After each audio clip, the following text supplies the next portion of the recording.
I moved your inheritance into my name, starting fresh with someone younger who actually appreciates me."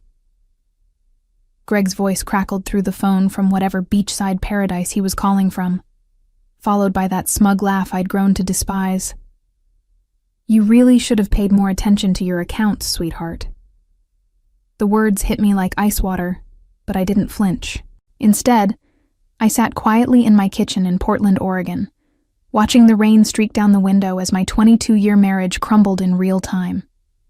I could hear laughter in the background, female laughter, and the sound of waves. Some golf trip. "You're right," I whispered into the phone, my voice steady as stone. "You deserve it." Then I hung up. My name is Danielle Foster, and I'm 45 years old. I work as a senior accountant for Hollowgate Systems, a mid-sized logistics company, and I've spent most of my adult life being methodical, careful, and maybe too trusting. But not today. Today, I felt something shift inside me, like tumblers falling into place in a lock. Greg thought he was clever.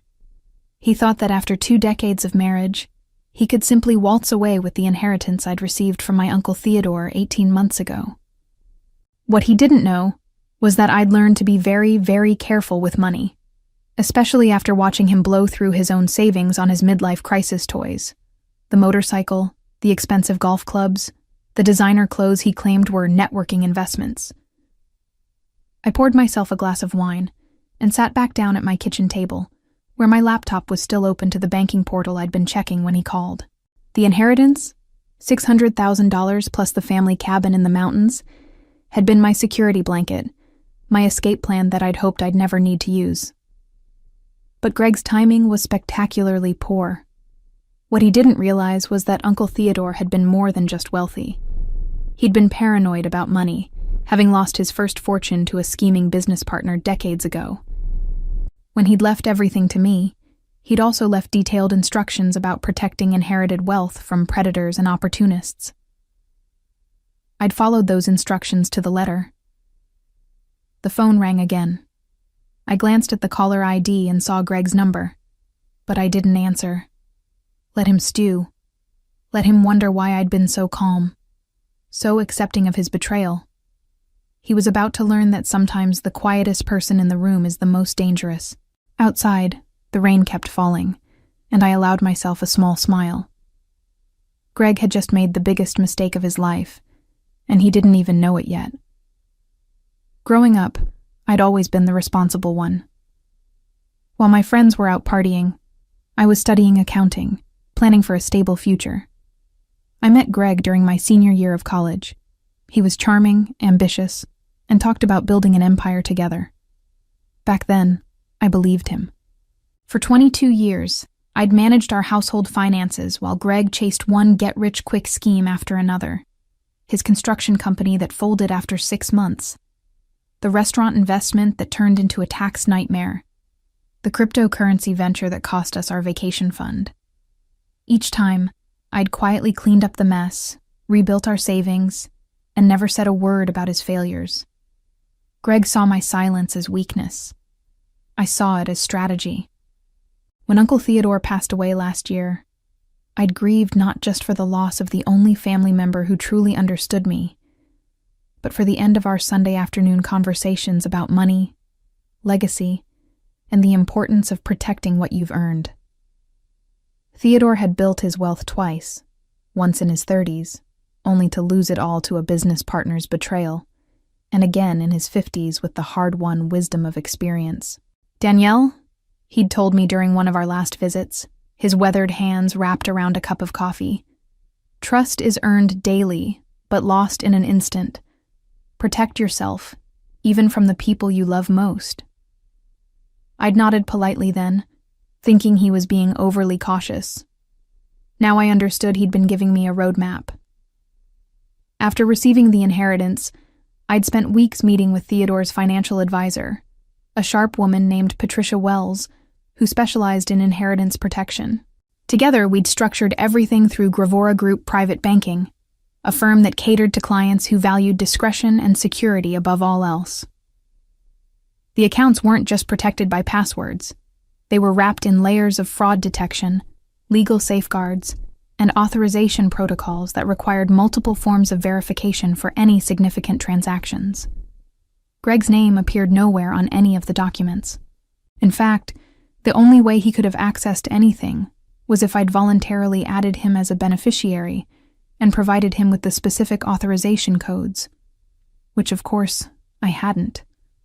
What Greg had tried to do was probably access our joint checking account, where I'd deposited a small portion of the inheritance for household expenses. But the bulk of Uncle Theodore's gift remained safely locked away, earning interest and waiting for the day I might actually need it. That day, apparently, had arrived sooner than I'd expected. I opened my laptop and began making a list of everything I needed to do. Greg had just handed me the perfect reason to finally take control of my life. The call I'd been expecting came at 7:15 the next morning. Greg's voice was tight with confusion and barely contained panic. "Danielle, what the hell is going on? I tried to transfer the money yesterday, and now the bank is saying there's some kind of investigation. They froze everything." I was already dressed and having coffee, having slept better than I had in months. "Good morning to you too, Greg. How's your golf trip going?" "Cut the crap. What did you do?" I took a slow sip of my coffee, savoring both the rich Colombian blend and the sound of fear creeping into my husband's voice. "I didn't do anything, sweetheart. But apparently you tried to commit bank fraud. That tends to trigger automatic security protocols." The silence stretched so long I wondered if the call had dropped. Finally, Greg spoke again, his voice strained. "What are you talking about? I'm your husband. I have rights to that money." "Actually, you don't." I walked to my kitchen window and looked out at the morning drizzle. Uncle Theodore's inheritance was placed in a protected trust specifically designed to prevent unauthorized access. When you tried to move funds without proper authorization, you triggered fraud prevention measures. You're lying. Married couples share assets automatically. Not inherited assets placed in protective trusts, Greg. Especially not when the beneficiary has been advised to protect those assets from potential threats. I paused, letting that sink in. The bank considers your attempted transfer to be identity theft and attempted grand larceny.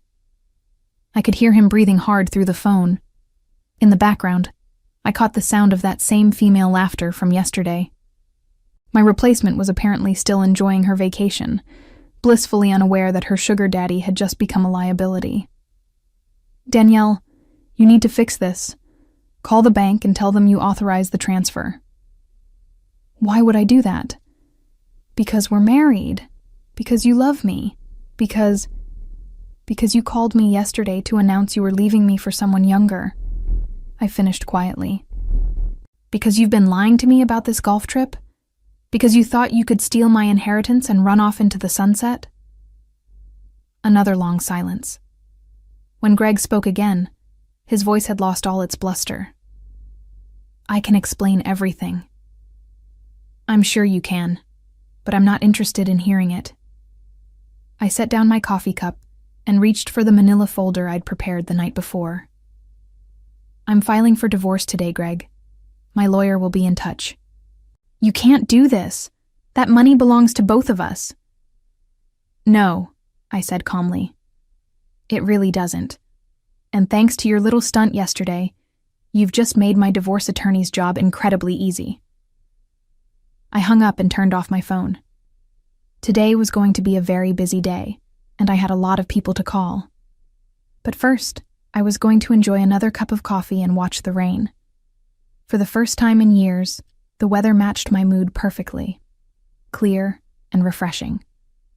By 9 a.m., I was sitting in the offices of Patterson & Associates, the law firm I'd quietly consulted 3 months ago, when Greg's behavior had started becoming increasingly erratic. My attorney, Jennifer Patterson, was a sharp woman in her 50s who specialized in complex divorce cases involving hidden assets and financial fraud. "Danielle, I have to say, this is one of the cleaner cases I've seen in years," Jennifer said, reviewing the documents I'd brought. Your husband essentially gift-wrapped his infidelity and attempted theft for us. I'd come prepared with everything. Screenshots of Greg's suspicious credit card charges over the past 6 months, including hotels in cities where he'd supposedly been on business trips, expensive dinners for two, and jewelry purchases I'd never received. I also had the banking records showing his attempted unauthorized access to my inheritance, complete with timestamps and fraud alerts. What I don't understand, Jennifer continued, is how he thought he could access a protected trust without your authorization codes. I pulled out my phone and showed her a series of text messages from 6 months ago. He's been asking me about my banking passwords, claiming he wanted to help organize our finances. I always gave him vague answers, but I think he's been watching me enter information when I thought he wasn't paying attention. The truth was more calculated than that. I'd suspected Greg was planning something for months. The late-night phone calls he claimed were work-related, the sudden interest in our financial accounts, the way he'd started asking seemingly innocent questions about Uncle Theodore's inheritance, and where exactly the money was being held. I'd started setting traps. 3 weeks ago, I'd left a fake bank statement on my desk, one showing a much smaller inheritance balance in a different account. Greg had photographed it when he thought I wasn't looking. I'd watched him through the reflection in my computer monitor, his fingers flying as he captured the account numbers and routing information. Yesterday's attempted theft had been his move against the wrong account entirely. There's something else, I told Jennifer, pulling out a manila envelope. Greg's been transferring money out of our joint accounts for months. Small amounts, nothing that would trigger automatic alerts, but it adds up to almost $15,000. Jennifer's eyebrows shot up as she reviewed the documentation. Where was the money going? An account I'd never seen before. I hired a private investigator last month to look into it. I slid another document across her desk. Turns out Greg opened a secret account 8 months ago. The money was being used to fund his affair. Hotel rooms, trips, gifts for his girlfriend. And you have proof of the affair? I nodded toward my phone. The investigator followed him to Phoenix last weekend. Photos, video, credit card receipts. His golf trip is actually a romantic getaway with a 28-year-old named Amber, who works at his favorite sports bar. Jennifer was taking notes quickly. This is excellent work, Danielle. With this level of documentation, we can file for divorce on grounds of adultery and financial malfeasance. Plus, his attempted theft yesterday gives us leverage for a very favorable settlement. There's one more thing, I said quietly. When I set up the inheritance protection with my uncle's financial advisor, I included a clause that would automatically revoke any claim Greg might have to shared marital assets if he ever attempted to access the inheritance fraudulently. Jennifer looked up from her notes. You mean his attempt yesterday triggered an automatic forfeiture clause? As of yesterday evening, Greg legally forfeited his claim to our house, our shared savings, and his portion of my retirement accounts. I smiled grimly. Uncle Theodore was very thorough in his advice about protecting family wealth from predators. Jennifer sat back in her chair, looking impressed. Your uncle sounds like he was a very wise man. He was, and he taught me that sometimes the best defense is preparation. The call from Patricia Wells at Gravora Group Private Banking came at 11 a.m., just as I was leaving Jennifer's office. Patricia's voice was professionally calm, but I could hear satisfaction underneath. Mr. Foster has been calling our offices repeatedly since 8 this morning, she said. He seems to be under the impression that he can resolve this situation by speaking to a supervisor. And what have you told him? That any investigation into attempted unauthorized access to protected accounts must be handled through proper legal channels. We've also informed him that his actions have triggered automatic security protocols that cannot be reversed without court intervention. I smiled as I walked to my car. What exactly does that mean for him?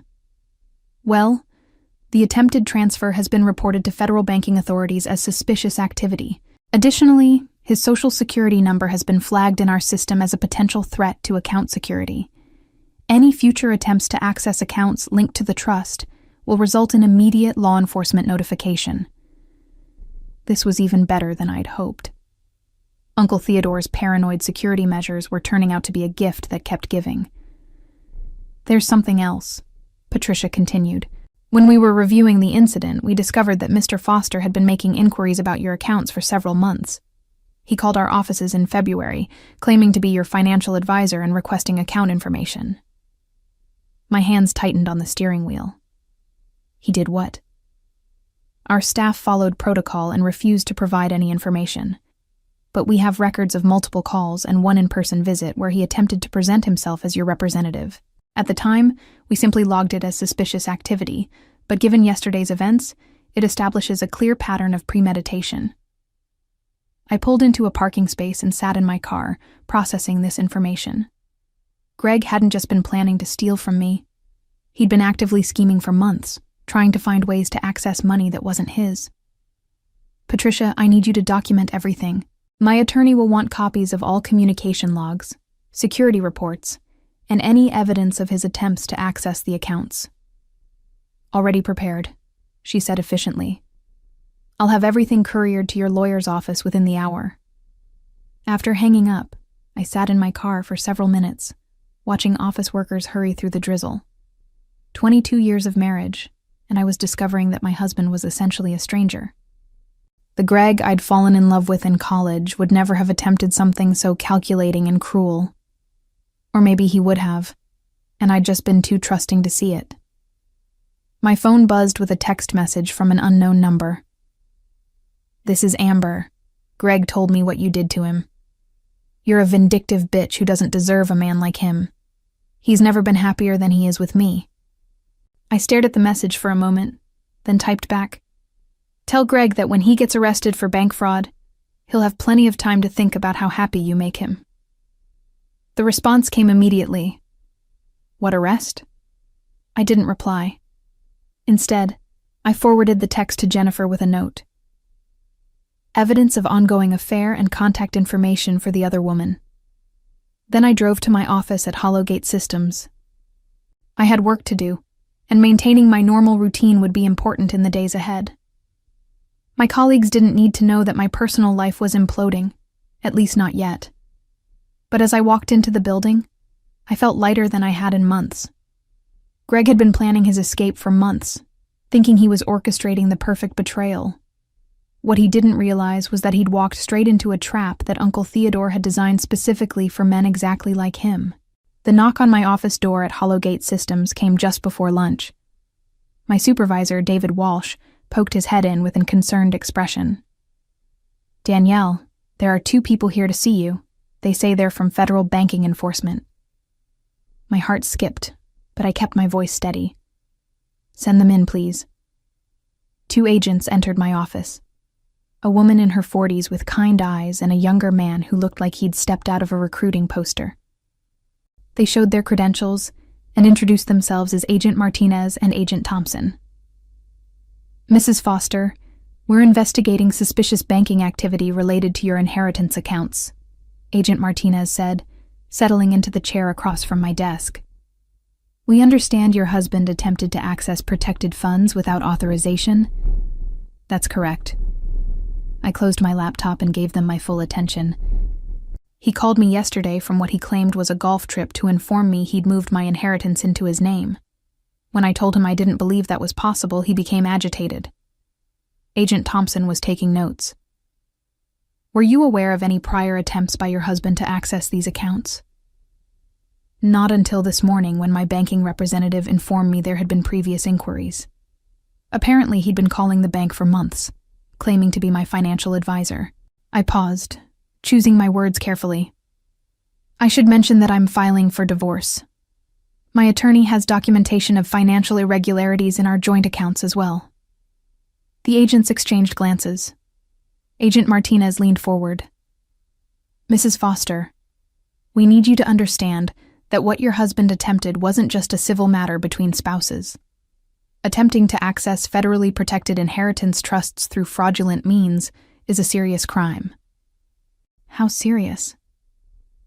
"Bank fraud charges could result in up to 20 years in federal prison and substantial fines," Agent Thompson said quietly, "especially when there's evidence of premeditation and ongoing deception." I felt a cold satisfaction settle in my chest. Greg thought he was stealing my money and running off with his girlfriend. Instead, he'd potentially destroyed his entire future. "What happens next?" I asked. "We'll need you to come in and give a formal statement. We'll also need access to any communications you have with your husband regarding the inheritance and any documentation of suspicious financial activity." Agent Martinez handed me a business card. "Your banking institution has been very cooperative in providing evidence of the attempted access." After the agents left, I sat alone in my office, staring out the window at the Portland skyline. Part of me felt guilty for not warning Greg about how thoroughly protected the inheritance was. But then I remembered his phone call yesterday. The smugness in his voice, the casual cruelty of announcing his betrayal, the laughter of another woman in the background. Greg had made his choice. He'd chosen to see my patience as weakness, my trust as stupidity, and my love as something he could exploit and discard. My phone rang. Greg's number again. This time, I answered. "Danielle, please, you have to help me. There are federal agents asking questions. This has gone too far." "Has it?" I asked quietly. "I made a mistake, okay? I got scared about our future, about money, and I panicked. But we can fix this. We can work it out." "Greg, you didn't make a mistake. You planned this for months. You opened secret accounts. You lied about business trips. You've been stealing from our joint savings to fund your affair, and you attempted to commit federal bank fraud." My voice was calm, almost conversational. "The only thing you didn't plan for was getting caught. What do you want from me? What will it take to make this go away?" "Nothing," I said. "There's nothing you can do to make this go away. You did this to yourself." Then I hung up and went to lunch. The news that Greg had been arrested came 3 days later through a call from Agent Martinez. I was at home, preparing dinner for one, and actually enjoying the quiet, when my phone rang. "Mrs. Foster, I wanted to inform you that we've taken your husband into custody on charges of attempted bank fraud, identity theft, and violation of federal banking regulations." I set down my wooden spoon and leaned against the kitchen counter. "Where was he arrested?"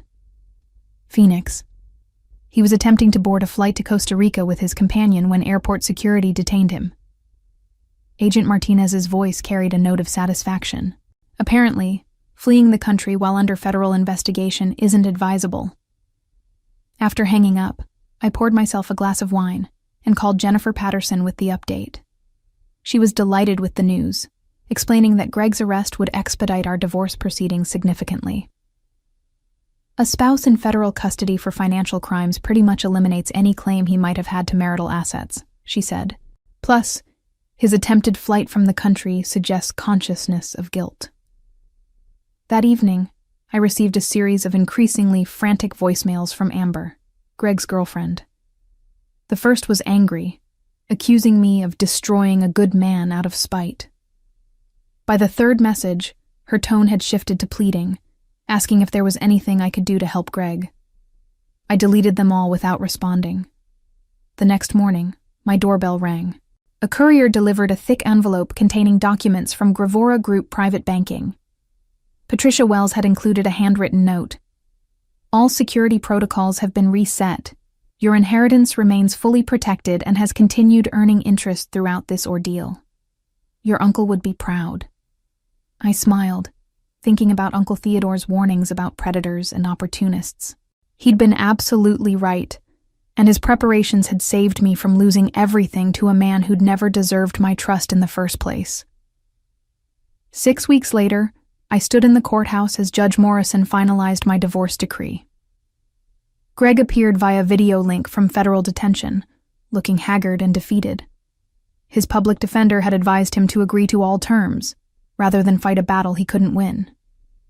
The settlement was everything Jennifer had promised.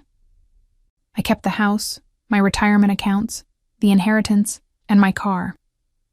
Greg kept his legal troubles and a debt to the federal government that would follow him for decades. The defendant forfeited any claim to marital assets through his attempted fraudulent access to protected accounts, Judge Morrison stated for the record. This divorce is granted with prejudice, and all financial arrangements are final and non-negotiable. As I walked out of the courthouse, my phone buzzed with a text from my sister Catherine. Saw the news about Greg's sentencing. 28 months in federal prison. Are you okay?